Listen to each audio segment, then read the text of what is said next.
You're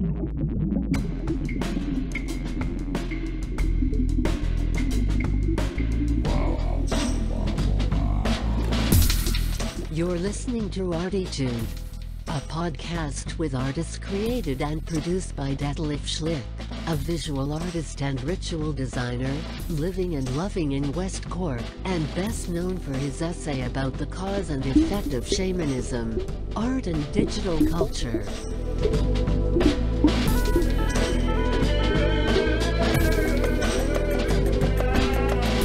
Working in the field of performance, photography, painting, sound, installations, and film, he will dive and discover with us and a weekly creative guest into the unknown and exciting deep ocean of the creative mind. This is Detlef Schlich, and today we dive into the unexpected and exciting deep ocean of the creative mind with a friend of mine, and I'm so happy to have him here and that we eventually can make it. I mean, it is Paul Cobb, and Paul is for me a very special artist because Paul is not just a ferryman and a seaweed farmer and a builder and whatever. I mean, so many different things he's doing. So he's living his vision, and life is art for him and art is life for him, and he's a poet as well. We all will come later to all these points. I will start in this part first of all to discover with Paul where he is coming from originally and what brought him over here to Ireland, to get this connection here with this lovely place where we are living now all together, more or less. And then we continue in the second part into his visions, and in the third part we will end up with his latest project, his seaweed farm, where he just has the permission already. So congratulations for that. So hi Paul. Hi Detlef. Hi. I've never done a podcast before, but it's a new experience. It's great to have you in my show. Thank you very much, Paul. Thank you very much.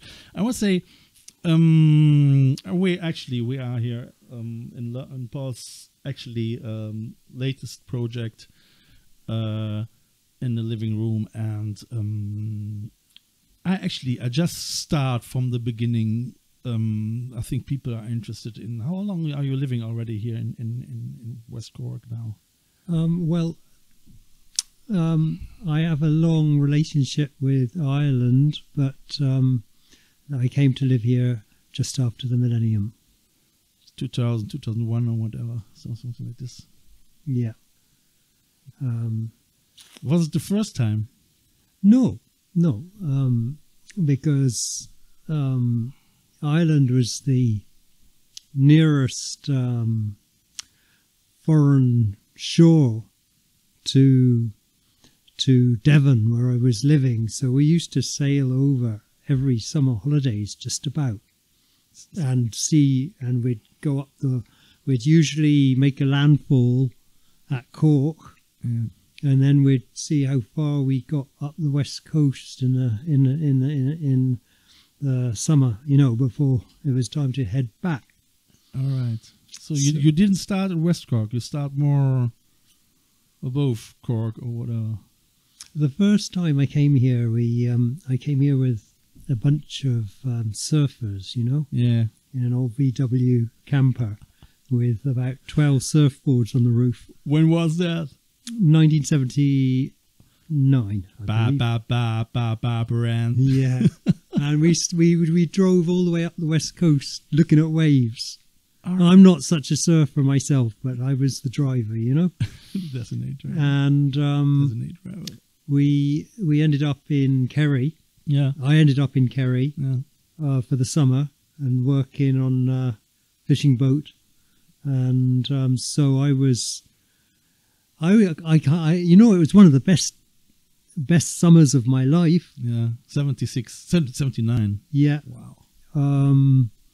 But I didn't want to settle down here then, because it just seemed like endless mountains and bogs and sheep And you know, 40 it years just ago, felt in my youth. It felt Yeah. like I was yearning to go somewhere tropical. You know? were in your 20s. Yeah. Yeah. And so I didn't stay, Yeah. but I came back Yeah. years and years later, because I knew, you know, what a special place Ireland is, and after a while, you know, the grass was greener here Yeah. than in the UK. It was green, literally greener. Yeah, well, It was not. there's not much difference, you know. It's all a bit home from home, like Devon and the west of Ireland. It used to be together, Ireland and England, wasn't it? I mean, not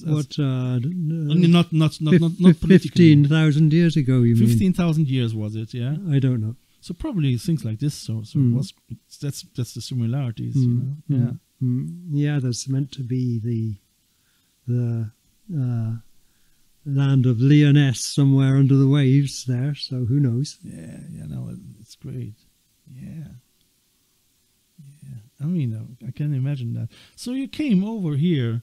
It was 26, 27 probably, was it? In 79. Your age was 26, 27. That was the first time. And but you came back every year, you said. Not every year, but because when I left, and it was a heady time, you know, in the beginning of the 80s, and I spent some time living in the squats in London, Yeah. which was a great experience, you know, a university of life. Totally, yeah. So in your 20s.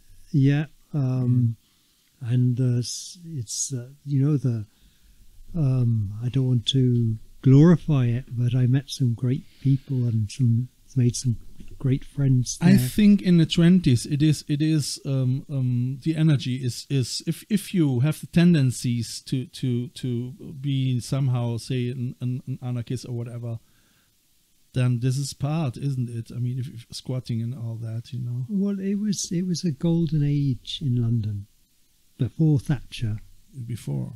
Like, you could live. Before there 81. were lots of squatting communities and housing co-ops. Germany as well. So there was no pressure like there is today for people, and so you got this people blowing in from from all over the world, and Scotland and Ireland, and so, you know, everybody trying to get out of their own place, you know, and find Comfort something zone. new. Yeah. Like what you hear so far? Make sure you never miss a show by clicking the subscribe button now. This podcast is made possible by listeners like you. Thank you for your support. Now back to the show. And the music, you know, the music was Punk. all happening. There were punks and rastas, and yeah, it was I a know. big eye opener for me. You know? I know. It was the time when I went to Glastonbury. I think it was 79, 80, and on a concert, you know. So I watched, I think, Black Euro and Robert Plant was playing there, and they sent me. I mean, I came in with Rastafaris as pizza service, you know. So I gave them 15 £15, and they gave me a rest. Yeah. and I could get in with them, you know. It was kind of part of the course to gate crash Glastonbury back in the day. Yeah. And for which I'm ashamed to say, but it was just part of the course, and yeah. and you could write a book about that, all the tunnels and hang gliders and things that people used to get in, you know. Did you get in as well on a way like this? Yeah, I never bought a ticket, so I don't know. So how did you get in? Sometimes in the back of a van, or usually I was with people who were working there, or, you know, and it was all, you know, it was all a game, I think. You know? Yeah, it was big fun, wasn't it? I mean, it was already very, very commercial, wasn't it, in the 80s, Glastonbury? Well, now it's so commercial. But I mean, when I first went there, it was more like free food kitchens, and I'm not really shocked how the alternative movement, which sort of changed to be so capitalist, I think the problem is that you need a lot of energy to set up an alternative festival like this, and probably it takes 5 years or 10 years if you can make it. I mean, take for instance here a Townland festival. They struggled, and I think they can't continue with that anymore, isn't it? No, sure. So, and of course, but we all contributed in other ways, energy. Yeah, and so it was a kind of like a tribal gathering if you identified with that, and you had the convoy and packs of semi-wild dogs and horses, and great times. It was cool. So yeah, sure. So I mean, in times like this, you're not keen just living the rest of your life in Ireland. Discovering is necessary, and I mean, I think especially, it was actually the same time like in Germany. I mean, in 79, I had the podcast with Dominique van Zenger, with Ken, Dunkelziffer, The Young Wild in Cologne, Bader Meinhof, Schleier. All that happened at a little bit to the same time, and it was, like you say, it was before Thatcher, and then Thatcher came, and Reagan and Thatcher, they did the big privatization and neoliberalist start, and everyone came over from England to Ireland as well. Yes, all our worst nightmares have come true, to the present day.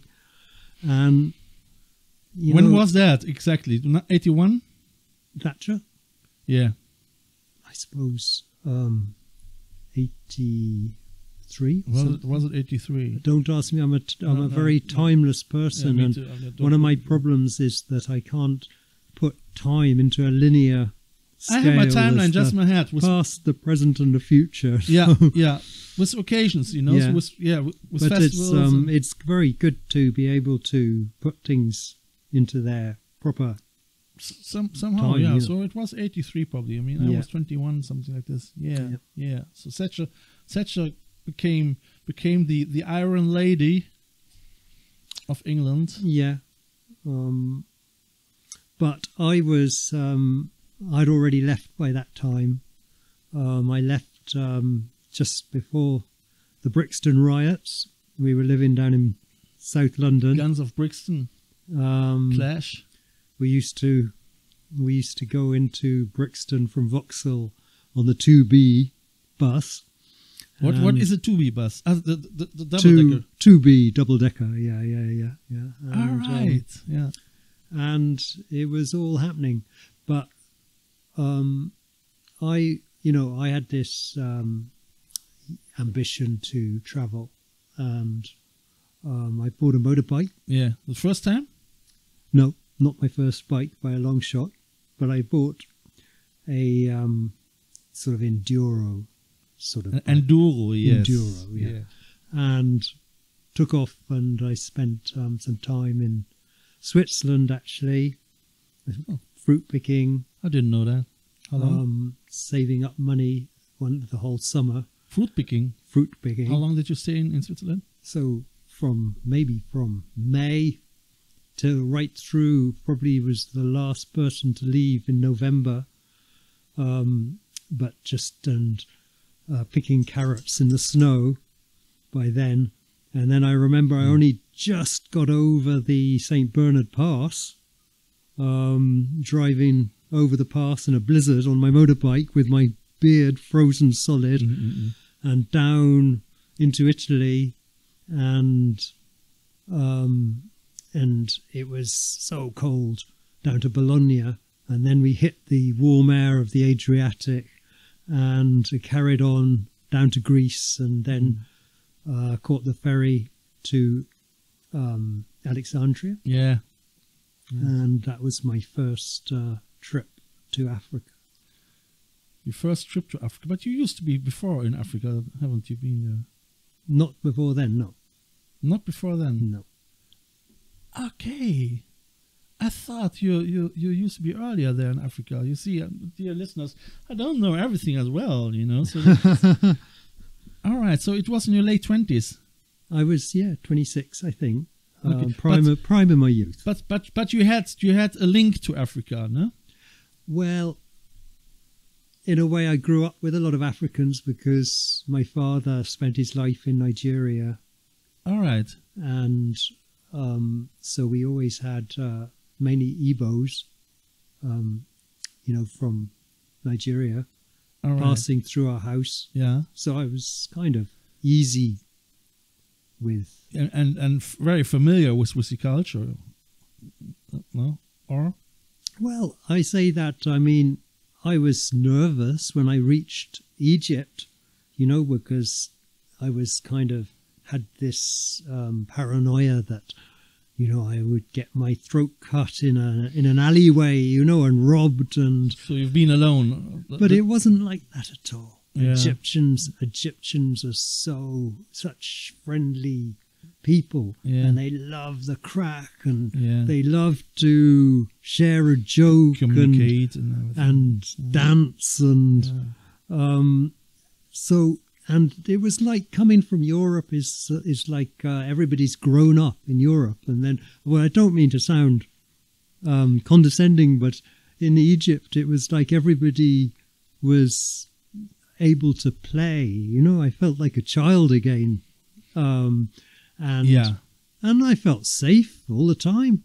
I mean, I did have some dodgy situations on my travels, but like everywhere you can have it, you know, even in Cologne or in London, you know. In fact, I went into another reality almost. I spent a year coming back. I took the bike down to the equator, and one of my fondest achievements is that when I eventually arrived back in Cairo, and I went in the train station into the tourist waiting room, and got thrown out. They said, "You're not a tourist." So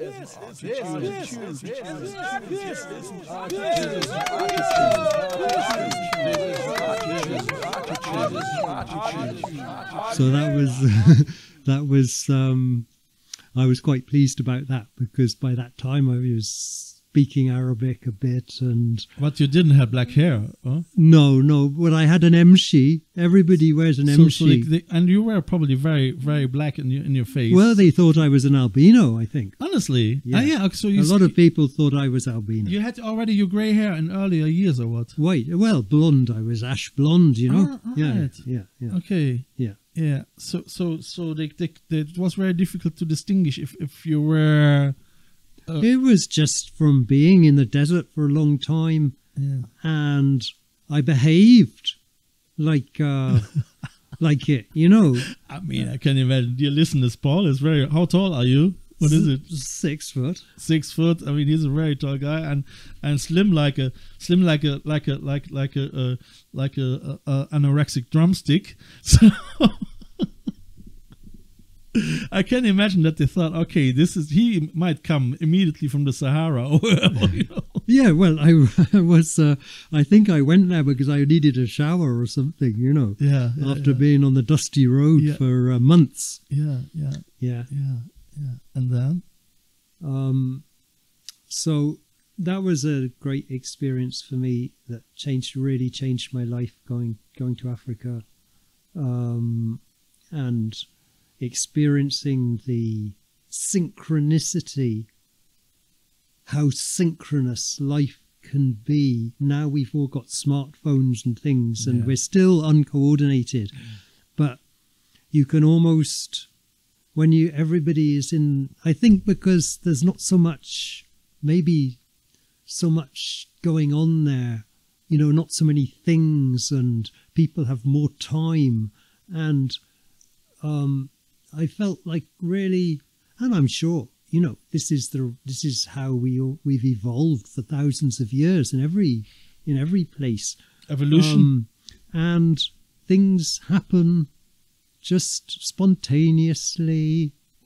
You know, you meet the right person, and it was remarkable, you know. I can imagine that. I mean, I know moments like this as well, because I used to be 3 months just 3 months in Middle America, you know, Central America, in Panama, Costa Rica, just on my own. It gives you a notion of freedom, you know. And I think if you once stand this, I mean, at least in my case, if you survive this adventure, nothing can happen in your life anymore.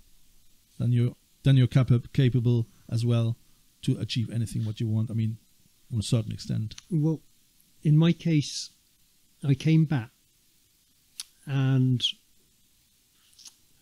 I think it's fairly common for other travellers as well.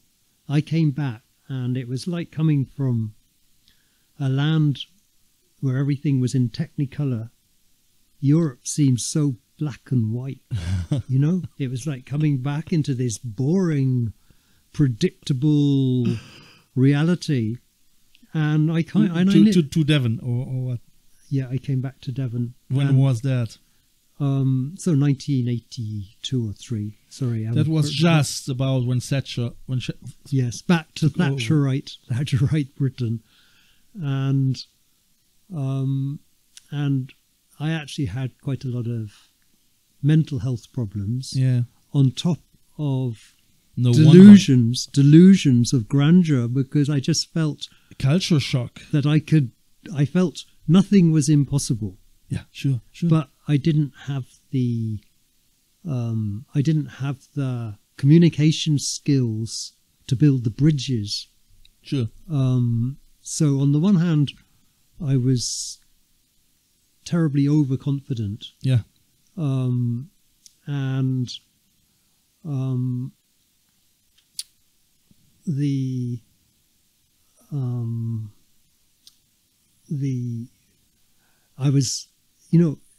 I was collecting rubbish from the rubbish tips that people were throwing away, you know, like that, just because it all seemed so valuable to me after being in a place where a tin can was something that people had to pay for. Yeah.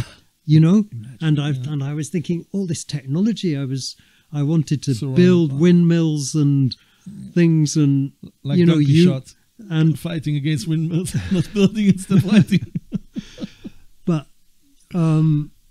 what I missed, I think, is that I didn't realize that I didn't have forever, and time passes really fast, and so now I don't bother, you know, people come to me and they want to do projects, you know, with recycled materials, which is great, but you kind of, time is a commodity in our culture, whereas it wasn't really, maybe it wasn't, Africa was very timeless. It was more than manana culture, you know, it was more like it means next year. More than manana culture, people. So you have to choose that, you know. I would say more than manana culture. I would say manana for our next meeting, for our next talk, Paul. It was great. It's the first part. Thank you for letting me break the ice.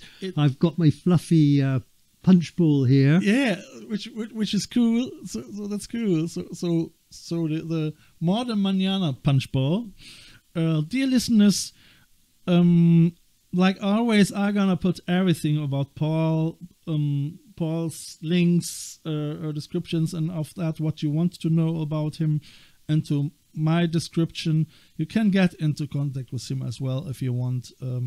You can get into contact with my ArTEEtude page. You can watch this talk as well on my ArTEEtude channel in next future, in 3 or 4 days after this talk.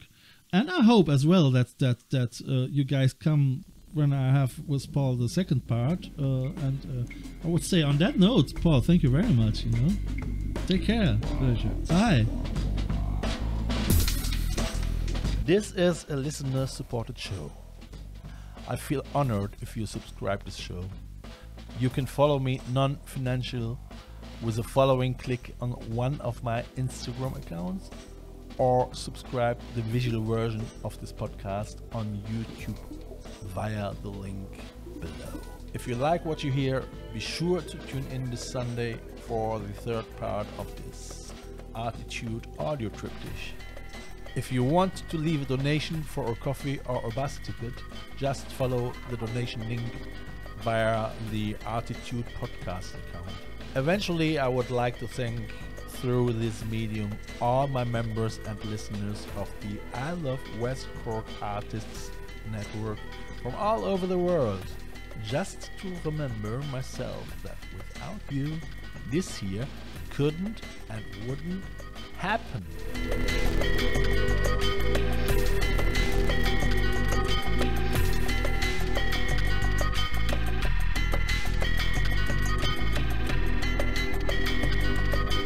You have listened to ArTEEtude, West Cork's first art, fashion and design podcast. ArTEEtude, never so close again. That was too close.